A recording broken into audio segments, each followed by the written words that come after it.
Reporter ചാനലിലെ അരുൺകുമാറിന് എന്റെ വാർത്ത ഞാൻ മുന്നിലാണെന്ന് വായിക്കുന്ന നിമിഷത്തിന് വേണ്ടി ഇപ്പോൾ ഏറ്റവും ഒടുവിൽ 9161 വോട്ടുമായി 3-ാം സ്ഥാനത്താണ്. താഴെ നിന്ന് മുകളിലോട്ട് പോകുമ്പോൾ 1-ാം സ്ഥാനത്താണ് എന്നുള്ളത്. അപ്പൊ എല്ലാവരും ഇലക്ഷൻ ആഘോഷത്തിലായിരിക്കും. നമസ്കാരം. എന്തോന്നല്ലേ ഇത്? UDF തരംഗം, UDF സുനാമി. ആരും പ്രതീക്ഷിക്കാത്തൊരു വിജയമാണ് UDF നേടിയെടുത്തിരിക്കുന്നത് എന്നുള്ളതാണ്. സത്യം പറഞ്ഞാൽ അക്ഷരാർത്ഥത്തിൽ ഞെട്ടിപ്പോയി.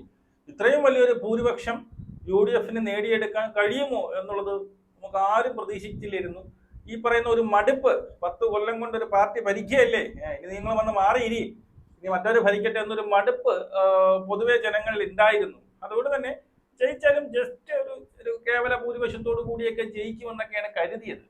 പക്ഷേ ഇമാതിരി ഒരു സുനാമി അടിക്കുമെന്ന് സത്യം പറഞ്ഞാൽ ആരും കരുതിയില്ല എന്നുള്ളതാണ്. അതായത് ഭരണം മോശമാണ് എന്ന് ചൂണ്ടിക്കാണിക്കാൻ വേണ്ടിയിട്ടൊന്നും ഇല്ല എന്നുള്ളതാണ്. വളരെ സത്യം പറഞ്ഞു കഴിഞ്ഞാൽ നല്ല മാന്യമായിട്ടുള്ള ഭരണം തന്നെയായിരുന്നു LDFന്റെ.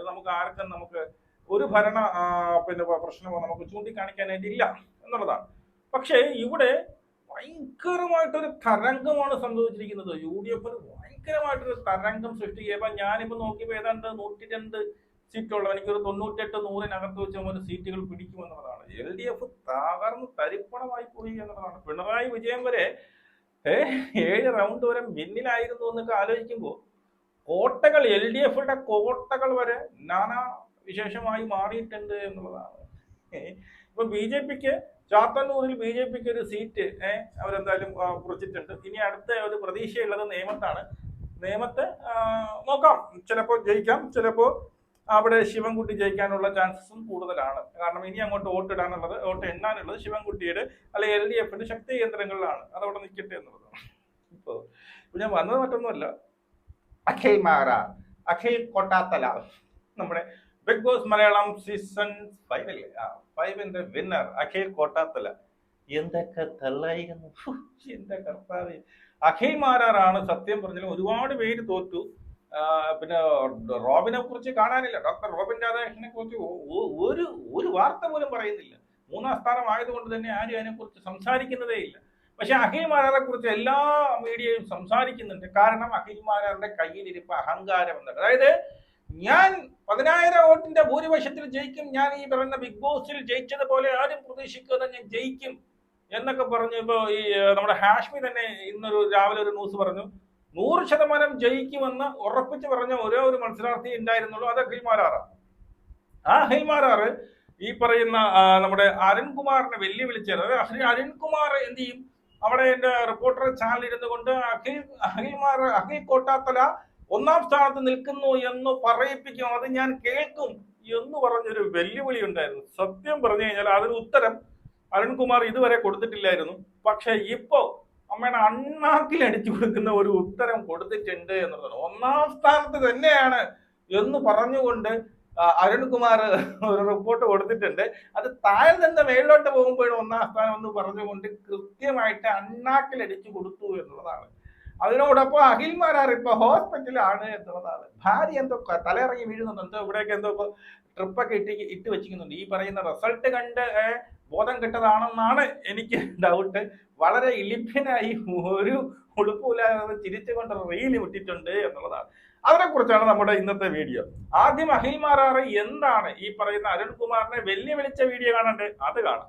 റിപ്പോർട്ടർ ചാനലിലെ അരുൺകുമാറിന് എന്റെ വാർത്ത ഞാൻ മുന്നിലാണെന്ന് വായിക്കുന്ന നിമിഷത്തിന് വേണ്ടി കാത്തിരിക്കുകയാണ്, തുടക്കം കുറിക്കുകയാണെന്ന് മാത്രം പറഞ്ഞുകൊണ്ട് ഈ ഒരു സ്വീകരണത്തിന് 1000 നന്ദി അറിയിച്ചുകൊണ്ട് ഞാൻ 2 വാക്ക് സംസാരിക്കാൻ ഏറെ സ്നേഹം. റിപ്പോർട്ടർ ചാനലിന്റെ അരുൺകുമാർ ഞാൻ മുന്നിലായിരിക്കുമെന്നുള്ള വാർത്ത പിന്നെ അരുൺകുമാറിനെ കൊണ്ട് വായിപ്പിക്കുമെന്നുള്ള വെല്ലുവിളി ആയിരുന്നു എന്നുള്ളതാണ്.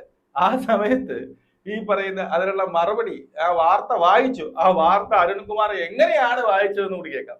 കരുതിയിരുന്ന തൃക്കാക്കരയിലെ റിസൾട്ട് ഞാനങ്ങ് പറയുകയാണ്. അഖിൽ രാജ് എന്ന അഖിൽ മാരാർ 10,000 വോട്ട് പോലും തിരിച്ചു പിടിച്ചിട്ടില്ല എന്നുള്ള കാര്യമാണ്. ഇപ്പോൾ ഏറ്റവും ഒടുവിൽ 9161 വോട്ടുമായി 3-ാം സ്ഥാനത്താണ്. താഴെ നിന്ന് മുകളിലോട്ട് പോകുമ്പോൾ 1-ാം സ്ഥാനത്താണ് എന്നുള്ളതാണ് ഞാൻ മനസ്സിലാക്കുന്നത്. അതായത് ആം ആദ്മി പാർട്ടി താഴെ നിന്ന് മേളിലോട്ട് പോകുമ്പോൾ ഒന്നാം സ്ഥാനത്ത്. പറഞ്ഞല്ലോ മാരാരെ, താങ്കൾ പറഞ്ഞതുപോലെ പറഞ്ഞു, നിങ്ങൾ ഒന്നാം സ്ഥാനത്താണ്. പക്ഷെ താഴെ നിന്ന് മേളിലോട്ട് പോകുമ്പോഴാണ് ഒന്നാം സ്ഥാനത്ത് എന്നുള്ളത്. താങ്കൾ പറഞ്ഞ വാക്ക് പാലിച്ചു. അരുൺകുമാർ അങ്ങനെ പറഞ്ഞിട്ടുണ്ട്. കഴിഞ്ഞാൽ അടുത്തത് അഖിൽ രാജാണ്. താഴെ നിന്ന് മുകളിലോട്ട് പോകുമ്പോൾ 24,303 വോട്ടുകൾക്ക് അഖിൽ മാരാർ എന്ന അഖിൽ രാജ് എന്ന അഖിൽ കോട്ടാത്തല ഇപ്പോൾ പിന്നിലാണ്. ആദ്യം യൂത്ത് കോൺഗ്രസ് ആയിരിക്കുകയും പിന്നീട് കോൺഗ്രസ് പാർട്ടിക്ക് വേണ്ടി പിന്തുണ പ്രഖ്യാപിക്കുകയും പിന്നീട് അവിടെ നിന്ന് തിരിച്ച് യുവമോർച്ചയിലേക്കും BJPയിലേക്കും ഒക്കെ വന്ന് അവിടെ നിന്ന് 2020 വന്ന് മത്സരിച്ച അഖിൽ മാരാർ കഷ്ടിച്ചു പിടിച്ചിരിക്കുന്നത് 9,161 വോട്ടുകളാണ്. 9,161. എവിടെ? തൃക്കാക്കരയിൽ ഉമാ തോമസിനേക്കാൾ 24,000 വോട്ടുകൾക്ക് പിറകിലാണ് അഖിൽ രാജ് എന്ന അഖിൽ മാരാർ എന്ന വിവരം പ്രിയപ്പെട്ട പ്രേക്ഷകരെ അറിയിക്കുന്നു. സത്യം പറഞ്ഞ നല്ല രീതിയിൽ ഊക്കിയാണ് കൊടുത്തിരിക്കുന്നത്. നല്ല രീതിയിൽ ഊക്കിയാണ് ഈ ഒരു സാധനം കൊടുത്തിരിക്കുന്നത് എന്നുള്ളതാണ്. മനസ്സിലായോ? ഇനി ഇത് മാത്രമല്ല, ഈ പറയുന്ന അരുൺകുമാർ മാത്രമല്ല ഊക്കിയത്, മറ്റൊരു ഊക്കലേക്കാം. ഇപ്പോൾ സമയം 9 മണി കഴിഞ്ഞ് 58 മിനിറ്റ്. ബിഗ് ബോസ് താരം മത്സരിക്കുന്ന തൃക്കാക്കരയിൽ അദ്ദേഹത്തിന് ആകെ കിട്ടിയത് 1141 വോട്ടുകൾ മാത്രമാണ്. മൂന്നാം സ്ഥാനത്ത്. ബിഗ് ബോസിൽ അതിൽ കൂടുതൽ വോട്ട് കിട്ടി. അതിൽ കൂടുതൽ വോട്ട് കിട്ടി. വീണ്ടും പറയുന്നു, ഇപ്പോൾ സമയം 9 മണി കഴിഞ്ഞ് 59 മിനിറ്റ്. ബിഗ് ബോസ് താരം 1141 വോട്ടുമായിട്ട് മൂന്നാം സ്ഥാനത്താണ് എന്നതാണ് അദ്ദേഹത്തിന്റെ വിജയം. പറയേണ്ടി വരും മാധ്യമങ്ങൾ നോക്കി അദ്ദേഹം പറഞ്ഞു കാണുന്നത്. ശരി, ഇപ്പോൾ സമയം 10 മണിയാവുന്നു. ഇപ്പോഴും അദ്ദേഹം മൂന്നാം സ്ഥാനത്താണ്. ശരി, അപ്പോ തൃപ്പൂണിത്തറയിൽ എത്രയുണ്ട് വോട്ട്? നോക്കണം. വേഗം തിരിച്ചു വരും സതീശൻ എന്നാണ് ഷുക്കൂർ പറയുന്നത്. അവിടെ ഓക്കെ, അതായത് ഈ പറയുന്ന ആരാള് നമ്മുടെ മീഡിയ വൺ വരെ ഊക്കി വെട്ടിയിട്ടുണ്ട്. കാരണം അമ്മാതിരിയുള്ള പൊങ്ങച്ചമായിരുന്നു, വാചകടിയുമായിരുന്നു, അഹങ്കാരമായിരുന്നു. ഞാൻ ജയിക്കും, നിങ്ങൾക്ക് ഞാൻ ബിഗ് ബോസിൽ ജയിച്ചതുപോലെ ബിഗ് ബോസ് ആണ് ഈ പറയുന്ന ഈ കേരള രാഷ്ട്രീയം എന്ന് തെറ്റിദ്ധരിച്ചൊരു മണ്ടനായിരുന്നു. ബിഗ് ബോസിൽ എനിക്ക് ലക്ഷങ്ങളുടെ വോട്ട് കിട്ടി, അതേ വോട്ട് എനിക്ക് ഇവിടെ കിട്ടുമെന്ന തെറ്റിദ്ധാരണ ഇപ്പം മാറി കിട്ടിയല്ലോ. വെറും 10,000 വോട്ടുകളുടെ ഭൂരിപക്ഷത്തിൽ താങ്കൾ ജയിക്കും, എനിക്ക് വിദ്യാഭ്യാസ മന്ത്രിയാകണം എന്നൊക്കെയാണ് പറഞ്ഞത്. പക്ഷെ ഇവിടെ 10,000 വോട്ട് പോലും തികച്ചു പിടിച്ചില്ല. മൂന്നാം സ്ഥാനത്താണ് എന്നുള്ളതാണ്. ആം ആദ്മി പാർട്ടിയുടെ താഴെ മൂന്നാം സ്ഥാനത്താണ് എന്നുള്ളതാണ്. ഇനി ഇതൊക്കെ കേട്ട് നെഞ്ച് തകർന്ന ഹോസ്പിറ്റലായ അഖിൽമാരുടെ വലിച്ച ആ ഒരു ചെറിയ റീല് കാണാം. അപ്പോൾ എല്ലാവരും ഇലക്ഷൻ ആഘോഷത്തിലായിരിക്കും. റിസൾട്ടൊക്കെ ആഘോഷിക്കും. ഞങ്ങളും ആഘോഷിച്ചുകൊണ്ടിരിക്കുക.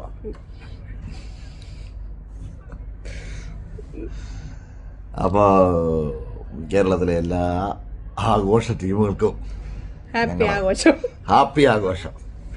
നിങ്ങൾ ആശുപത്രിയിൽ ആഘോഷം വന്ന് കാണണമെന്നുണ്ടായിരുന്നു. ആശുപത്രിയിലേക്ക് അപ്പൊ ആഘോഷിക്ക്. അപ്പൊ ആഘോഷിക്ക്, അതൊന്നും ചെയ്യാനില്ല. സത്യം പറഞ്ഞ എനിക്ക് തോന്നുന്നു ഇത്രയും പ്രതീക്ഷ ഇങ്ങനെ ഇവൻ പിന്നെ ഈ പൊങ്ങച്ചൻ പറഞ്ഞതല്ല. സത്യം പറഞ്ഞ അവൻ ഉള്ളുകൊണ്ട് വിചാരിച്ചിട്ടുണ്ടാവും കേട്ടോ ഞാൻ ജയിക്കുമെന്ന്. അതുകൊണ്ടാണ് ഇപ്പൊ ഹോസ്പിറ്റലായത്. തല കറങ്ങി. പിന്നെ എന്റെ ചേട്ടൻ ജയിച്ച് മന്ത്രിയാകും, വിദ്യാഭ്യാസ മന്ത്രിയാകും എന്നൊക്കെ പ്രതീക്ഷിച്ചു. പക്ഷെ മൂന്നാം സ്ഥാനത്തേക്ക് ആയപ്പോൾ ഉള്ള ഒരു സംഭവമാണ്. എല്ലാം തകർന്ന് തരിപ്പണമായി എന്നുള്ളതാണ്. ഇനി മറ്റൊരു വീഡിയോ ആണ്.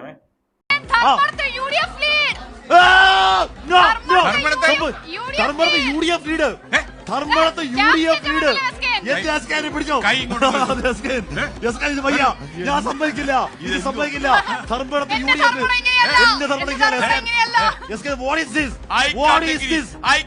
അയ്യോ, അൺഇമാജിനബിൾ, അൺഅക്സെപ്റ്റബിൾ. ഒരു നിവൃത്തിയില്ല. അയ്യോ, ഇതെന്തോ ഇത്.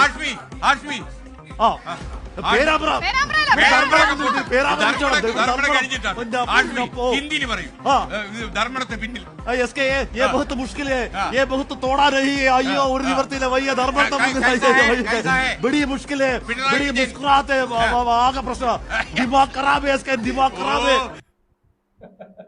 സത്യം പറഞ്ഞ ഈ ഒരു റീൽ കണ്ടപ്പോ ഞാൻ ആദ്യം കരുതി AI വീഡിയോ എന്ന് കരുതിയത്. ഈ ഹാഷ്മിയുടെ ഈ ഒരു റീൽ സത്യം പറഞ്ഞാൽ ഞാൻ AI വീഡിയോ എന്ന് കണ്ടു. പിന്നെ 1-2 വട്ടം കണ്ടപ്പോഴാണ് എനിക്ക് മനസ്സിലായത് ഇത് AI അല്ല, ഇത് ഒറിജിനലായിട്ട് നടന്നത് എന്നുള്ളതാണ്. ഇപ്പൊ എന്തായാലും എല്ലാവരും അർമാദിക്കുകയാണ്. ധർമ്മടത്തിൽ ഈ പറയുന്ന പിണറായി വിജയനൊക്കെ 7 റൗണ്ട് വരെ പിന്നിൽ നിൽക്കുക എന്ന് പറഞ്ഞുകളെ എന്തുമാത്രം ഒരു UDF തരംഗമാണ് കേരളത്തിൽ ഉണ്ടായത് എന്നുള്ളതാണ്. മനസ്സിലായോ? ആ കോട്ടകൾ, അതായത് LDFന്റെ കോട്ടകളെല്ലാം തകർന്ന് തരിപ്പണമായി എന്നുള്ളതാണ്. അത്ഭുതകരമായ വിജയം, ആരും പ്രതീക്ഷിക്കാത്ത വിജയം. ചിലപ്പോൾ VD സതീശൻ പറഞ്ഞതുപോലെ ഞാൻ 100 സീറ്റ് കിട്ടിയില്ലെങ്കിൽ ഞാൻ പിന്നെ വനവാസത്തിന് പോവാ. അതൊക്കെ വെറുതെ ഒരു തള്ളിയതാണ്. ജയിക്കുമെന്ന് പറയുന്നത് 100 വെറുതെ ഒരു തള്ളിയതാണ്. പിന്നെ പുള്ളി അത് മാറ്റി പറയുകയൊക്കെ ചെയ്തു. ഓക്കെ, അവരെ പോലും ഞെട്ടിച്ചുകൊണ്ടാണ് സത്യം പറഞ്ഞു കഴിഞ്ഞാൽ ഈ പ്രാവശ്യത്തെ റിസൾട്ട് എന്നുള്ളതാണ്. എനിക്ക് ഒരു കാര്യത്തിൽ മാത്രമേ എനിക്കൊരു സങ്കടമുള്ളൂ. ഇനി ഈ കള്ളന്മാരുടെ കയ്യിലാണ് ഈ ഭരണം കിട്ടുന്നത് എന്നുള്ളതാണ്. വി ഡി സതീശനാണ് ലോക കള്ളനാണ്. ഞാൻ പറഞ്ഞു അമ്മയാണ് വി ഡി സതീശൻ. ആ ചെന്നിത്തലാണെങ്കിൽ പിന്നെയും കുഴപ്പമില്ല. വി ഡി സതീശൻ നാക്കെടുത്ത കള്ളം മാത്രം പറയുന്നവരാണ്. അവരുടെ മുഖ്യമന്ത്രി ആയാലുള്ള സ്ഥിതി ആലോചിച്ചു. ഇനിയിപ്പോൾ ജനങ്ങൾ പഠിക്കും എന്തെല്ലാം വാഗ്ദാനങ്ങൾ കൊടുത്തിരുന്നു. അതൊക്കെ ഇപ്പോൾ അറിയാം. പിന്നീട് ഈ വയനാട് ഫണ്ടൊക്കെ പിരിച്ച് ആ പണങ്ങൾ ജനങ്ങളുടെ പണം അത്രയും പിരിച്ചെടുത്ത് അതാണ് ഈ പറയുന്ന ഇലക്ഷന് വേണ്ടിയിട്ട് അവർ ഇറക്കിയത്. എന്നിട്ട് പോലും ജനങ്ങൾക്ക് മനസ്സിലായില്ലെങ്കിൽ ഒന്നും പറയാനില്ല. അനുഭവിക്കുക എന്നുള്ളത് നമുക്ക് എടുക്കണം. ജയ് ഹിന്ദ്.